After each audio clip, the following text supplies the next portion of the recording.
Although harder golf courses have their own charm, sometimes you just need something a little less hectic to truly relax and enjoy yourself. If you want to know more about the easiest golf courses in the world, keep watching this video. Let's begin. First, we have Pebble Beach. This is a little par 3, to put it mildly. There are some of the most difficult holes in golf to be found in Pebble Beach, but it's also one of the simplest. The difficulty of the hole is directly correlated to the magnitude of the hole. The course is 106 yards long, has few potential dangers, and receives little to no wind because of its natural setting. Overhitting this hole is the most likely scenario.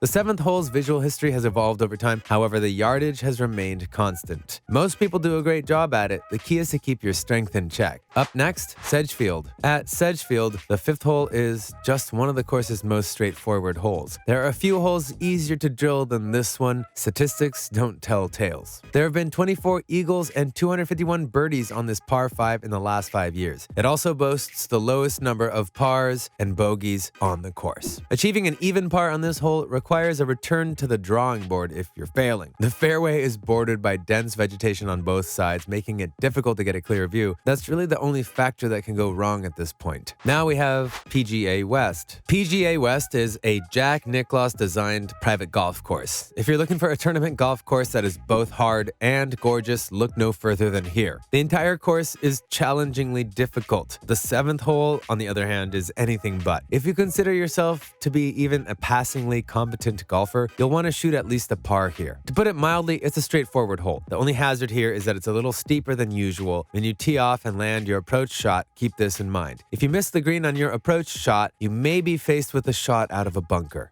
Next is Disney's Palm. At the Disney World in Orlando, Florida, there's something for you to do as well as your family. You can treat yourself to a round of golf after the children have had their dose of thrills and excitement. It's going to be a great time. You'd be fine if you're an experienced golfer, though. This hole should be relatively easy for you to climb out of, even if you're having a bad day. Woodlands, lakes, dunes, and palm trees may all be found on this course. The fairway is broad, and the green is gently sloped on this hole. Other than that, the only danger is getting carried away by the simple brilliance of it all. Up next, Kapalua. The Kapalua Resort can be found on the island of Maui in Hawaii, and as a golf course is a must for any quality resort, Kapalua doesn't disappoint with its scenic course. If you're looking for a relaxing way to spend a few hours playing golf, this is the place. Golfing here isn't going to be a very difficult endeavor. It's a 4-par, 373-yard course, and its 12th hole is the easiest. For the most part, golfers reach the greens in 2 shots, putting themselves in position for a straightforward birdie putt. If you drop your putt, you'll get a par at the very least. Next, the Old White TPC. The right club selection is critical on this par 3. You should strive for a birdie on this hole if you use a short iron and hit a good shot onto the horseshoe ridge. Only 162 yards long, the average score on this hole is 2.8. The hole also sees a slew of birdies each year according to the numbers and is the hole to go to if you'd like to improve your score. To avoid sand play, you may have to overhit your shot by an enormous amount. If you miss the fairway bunker, you should be able to make the hole in one. Now we have TPC Boston. This is a high-stakes, high-reward hole. The hole is 298 yards long, yet most players reach it in 2 or 3 shots. Most take a chance and succeed, either making par or a birdie. A front right corner of the green is accessible via car. It's possible to make a birdie or ace on this hole if your short game is on form, but it's imperative that you steer clear of one risk. The greenside bunker on this hole is quite large, although it's the only bunker on the hole, and as such, the only risk you'll face. The only way to prevent tripping is to avoid it at all costs. Up next, TPC Blue Monster. For many years, the Blue Monster was a PGA Tour stop. The course's name alone makes it seem difficult. However, it's anything but. This course's opening hole is a par 5 measuring 515 yards long, not something that is going to give any half-decent player nightmares. It's a hole that anyone can open in a jiffy, ideal for acclimating you to the course. The green is quite large and level, and it's a common goal for many athletes. If your short game performs well, it's possible to get off to a great start on this hole. Next, Torrey Pines. Torrey Pines is one of the world's most beautiful golf courses. This includes the South Course and North Course. On the North Course, the 3rd hole is a little more difficult as there is a lot more to deal with. On the other hand, par 3rd at the South Course is a piece of cake compared to the others. It's a 200-yard par 3 hole, so you should be capable of reaching the center of the green with a 9-iron. On the green, there's only one bunker to trip you up. There's no reason why you can't birdie this hole if your ball striking is in line. Next on the list is Monterey Peninsula. This is a 214-yard par 3. There is a natural concealed bunker, and a diagonally placed green. Most people are able to easily get past these. It's feasible to perform this hole in 3 if you manage your shot correctly from the left side. Rough walking routes can be found here and there, but even if you miss your shot and find yourself in the rough, it shouldn't be a big deal. Third at Monterey Peninsula was found to be the world's easiest hole after a statistical analysis of the data. When this hole was first opened, it had an average score of 2.883. Now we have Pinehurst. With holes that culminate in inverted saucer greens, Donald Ross's chef d'oeuvre rolls through the thick longleaf pines of the Carolina sandhills with room to spare. Core Crenshaw restored the tawny-edged fairways as well as native areas in the late 1940s for the 2014 U.S. Open. Even without any rough, the second-place finisher could only manage 1 under par in 4 rounds of competition. After the Women's U.S. Open was held the next week, a strong statement about the merits of wide fairways, short grass, and superb greens was transmitted across the globe from the birthplace of American golf. This is one of the only courses that can offer resort guests a fun check on which they won't lose a single ball and then be willing to host a U.S. Open a week later. This is possible because of the adaptability of short grass and Ross's creative vision. Next up, Cabot Cliffs. Located on the shores of the Gulf of St. Lawrence, Canada's top-ranked course was designed by Bill Coore and Ben Crenshaw 6 years ago. The course features large dune fields on its southern end and towering cliffs rising upwards of 100 feet on its northern end. One of the best holes on the course, the second hole begins with an elevated tee shot over wetland areas and ends with an equally stunning approach shot to a punch bowl-shaped green. Side slopes for kicking balls onto putting surfaces are a common design feature, as well as fescue fairways that urge players to engage with the turf in a more active manner. Late in the round, 2 of the best instances can be found. There is also a 15th downhill stretch of 560 yards, which can be reached in certain wind conditions. While a well-executed power fade down the sloped fairway at the 320-yard 17th hole could lead to an incredible birdie putt, there's another option. It's hard to forget a place with a beautiful design, and Cabot Cliffs delivers big time. Lastly is Pacific Dunes. Tom Doak was thrust into the limelight thanks to this unusual treasure. After a flurry of par 4s on the front 9, the back 9 includes 4 par 3s. Only Mike Kaser would have agreed to such an odd par sequence, and this course assisted modern architecture in breaking free of some of the design constraints that had hampered designers for the previous 50 years. Blowing out bunkers dot the course, as do enormous natural dunes, cleverly sculpted greens, and views of the Pacific Ocean. That's a wrap for this video. Which of these easiest golf courses would you like to visit? Let us know in the comments below. Make sure to give this video a thumbs up and subscribe to our channel for more videos like this. See you in the next one.